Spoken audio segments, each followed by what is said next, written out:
가족이나 친척에게 집이나 상가를 공짜로 사용하도록 해주는 경우가 있습니다. 부모가 자녀에게 집을 빌려주기도 하고 형제나 친척에게 상가를 무상으로 사용하게 하는 경우도 있죠. 처음에는 단순한 호의로 시작하지만 시간이 지나면 예상치 못한 문제가 생기기도 합니다. 특히 이런 질문을 가장 많이 받습니다. 기간을 정하지 않았기 때문에 언제든지 집을 돌려달라고 할 수 있지 않나요? 먼저 많은 분들이 오해하는 것이 있습니다. 내 소유의 집이니까 언제든지 당장 나가라고 할 수 있다고 생각하는 경우입니다. 하지만 법은 그렇게 단순하게 보지 않습니다. 민법은 기간을 정하지 않은 사용대차의 경우 사용 목적을 달성했거나 사용 목적을 달성하기에 충분한 기간이 지나면 반환을 요구할 수 있다고 규정하고 있습니다.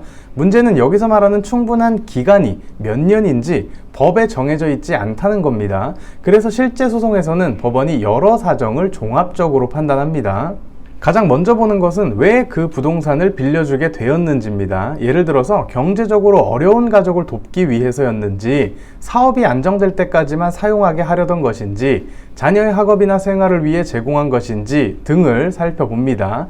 그리고 사용 기간도 중요합니다. 실제 판례를 보면 7년, 8년 이상 사용한 경우는 물론 20년 넘게 무상으로 사용한 경우에도 반환 청구가 인정된 사례들이 있습니다. 하지만 단순히 오래 살았다는 이유만으로 결론이 정해지는 건 아닙니다. 법원이 특히 중요하게 보는 것은 가족 간 신뢰관계입니다.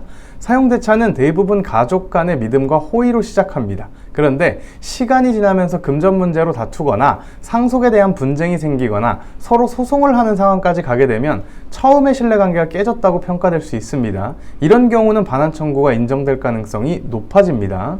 또 하나 중요한 것은 처음 빌려준 목적이 지금도 존재하는지입니다. 예를 들어서 사업이 자리 잡을 때까지만 사용하게 했는데 이미 사업이 안정되었다면 어떨까요? 또는 자녀의 학업을 위해서 집을 제공했는데 이미 학업이 끝난 상황이라면 어떨까요? 이 경우에는 계속 무상 사용을 인정해야 할 이유가 약해질 수 있습니다. 반대로 소유자에게 새로운 필요성이 생긴 경우도 중요합니다. 직접 거주해야 하는 상황이 생겼거나 직접 영업을 해야 하거나 임대를 통해 수익을 얻어야 하는 상황이라면 반환 요구의 정당성은 더욱 커질 수 있습니다. 결국 사용대차 사건의 핵심은 형평성입니다. 내 집이니까 무조건 돌려줘, 또는 오래 살았으니까 계속 살게 해줘, 이 두 주장만으로는 결론이 나지 않습니다.